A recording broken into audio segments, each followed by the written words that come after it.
Hi, everybody. Welcome to Exploring the Illusion of Free Will. My name is George, and my co-host Nomi is not here today, so we're gonna explore our causal will from the perspective of morality. Um, and basically, what that means is well, if we don't have a free will, a personal free will, then it's not really accurate to say that we have a personal morality. And what I mean by that is when we talk about morality, we're basically talking about right and wrong and personal responsibility. The idea is that we do certain things that are good, and we expect God or the universe to reward us for those things, or if we do things that are bad, we expect that the universe will punish us. And that does tend to be the way it works. But the thing is that it's not up to us whether we do right or wrong, good or bad. That's the idea. Um, Basically, when we do anything, any moral decision that we make is based on on our understanding, for example, of the morality of the issue. Take, for example, um, let's say a young boy. He's raised in a culture where stealing is, for some reason, you know,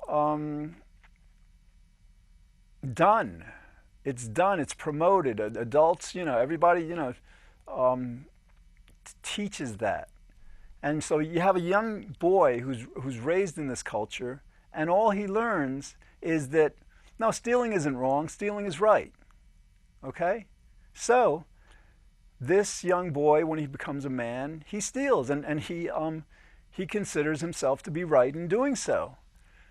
Now you have another person who was raised in a different background, a young girl, and she believes stealing is wrong. Okay, and then she grows up to be an adult and doesn't steal in general. Okay, now then the question becomes, well, is the first person, is the boy who becomes a man and steals to be blamed for his stealing, and is the girl who becomes a woman to be credited for not stealing? Well, again, if we believe we have a free will, we'd say yes. But to the extent that we understand that we don't have a free will, we understand that that boy could not have done other than to steal, because he, as a man, when he steals, he thinks he's doing the right thing, and everything that that's what he was taught. That's what he was taught. That's how he was conditioned.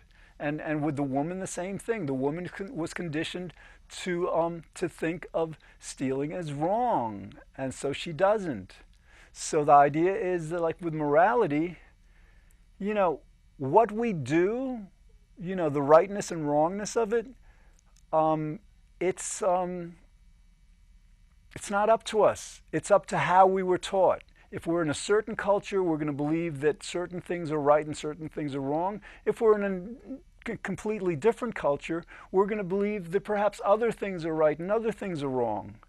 And we don't get to choose what culture we live in. We don't get to choose what parents we have, how the ethics they instill in us, what books we read in school relating to morality. So that is a good way to understand why we don't have free will, and how this relates to our moral decisions, and how essentially it means that we're not morally accountable. Again, we're puppets, robots, automatons, whatever. We do good and evil because we're either lucky or unlucky, and so basically the idea is when we do good, then the proper response is to be grateful, to feel grateful. And now, if we define good as that which creates happiness, that's the reason we would be feeling grateful. Okay, because like we're doing something that's going to benefit us and ideally benefit the world around us. Okay, so I want to go over something we spoke about in the last episode, on a different episode,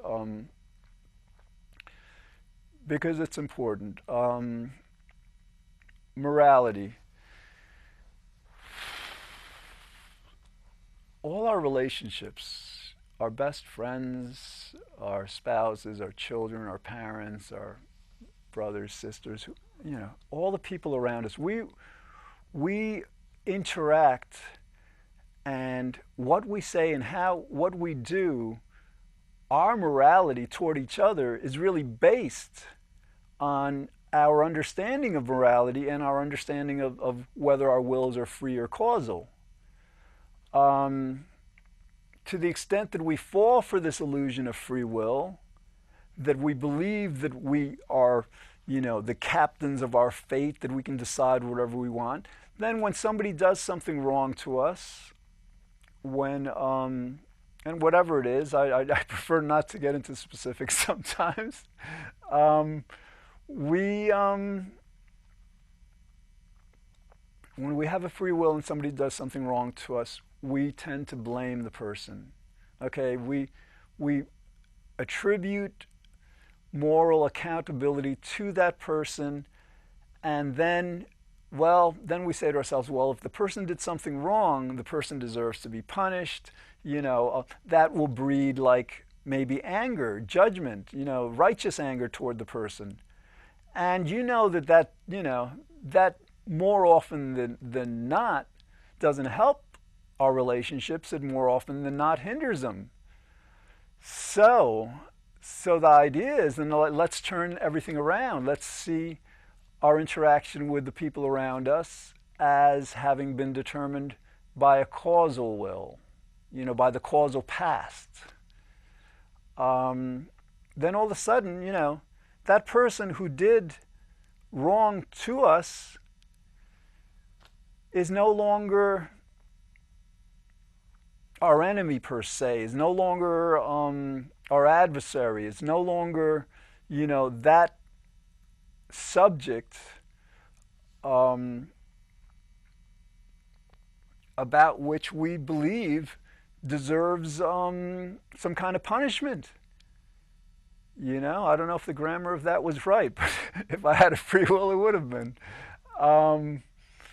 That's the idea. Like when we understand that we don't have free wills, we have causal wills, and people don't behave as we think that they should, whatever, then fine. We might say to ourselves, all right, it would be nice, it would have been nice if the causal universe, if God, if whatever, would have compelled that person to act differently, but it didn't. And you can't blame, a robot, a puppet, an automaton. You can't blame a human being without free will for doing something that the person was completely compelled to do.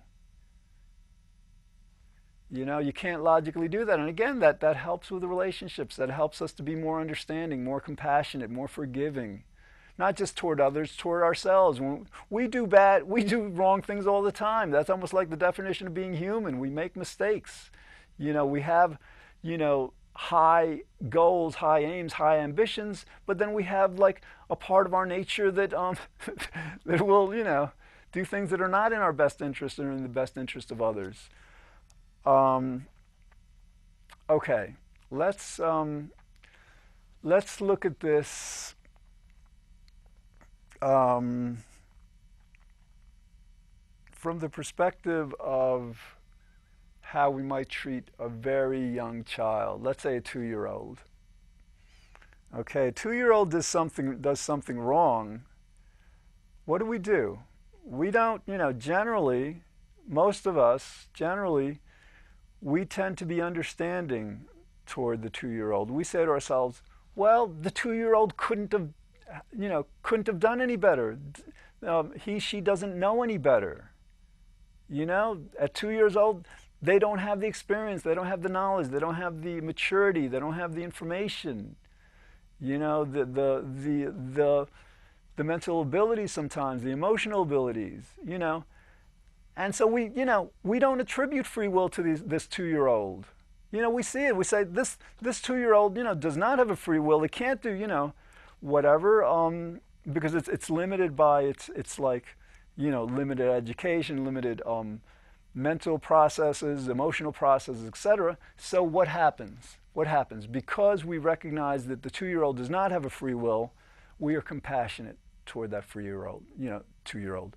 We say to ourselves, hey, that 2-year-old is not responsible for spilling that drink, for doing whatever the 2-year-old may have done. And we're much kinder toward the 2-year-old. Think about it. We're much kinder, much more compassionate, understanding, forgiving, accepting. And that is why morality is so important to this question of whether human beings have a free or a causal will. Because when we come to understand that we don't have a free will, that free will is an illusion, then we can apply that same understanding, that same compassion, that same reasoned, rational compassion that we apply toward the 2-year-old, toward everyone in our lives, toward ourselves. Now, it's not going to be, without challenges, and even how we address those challenges, incidentally, is just as compelled as anything else. Like, for example, let's say somebody does something that we are, interestingly, compelled to dislike, that we're compelled to see it as wrong. And what do? Like, if we operate under a causal will perspective, we say to ourselves, all right, the person's not to blame, but let's say the person keeps stepping on our toe or our foot or something, right? That can't be the end of it. Sometimes we basically have to take action, even though we know that the person does not have a free will, is completely compelled to do or not do what they've done or haven't done, that we consider a threat. We still have to take action. And what I mean is, like, so yeah, and sometimes this is like, if somebody's coming at us with a gun and wants to kill us or something, and we see that, we might say to ourselves, yeah, all right, the person doesn't have a free will, but neither do I. And interestingly, the causal past might have us, try to kill the person first, whatever, a self-defense. So the basic idea that I'm trying to present, if we can get some kind of camera shot change here. I don't know if my director may not be there. Who knows? There we go. All right. So the point is that when we understand that that we have causal wills instead of free wills, it doesn't mean that either other people or we have license to do whatever we want, because we don't.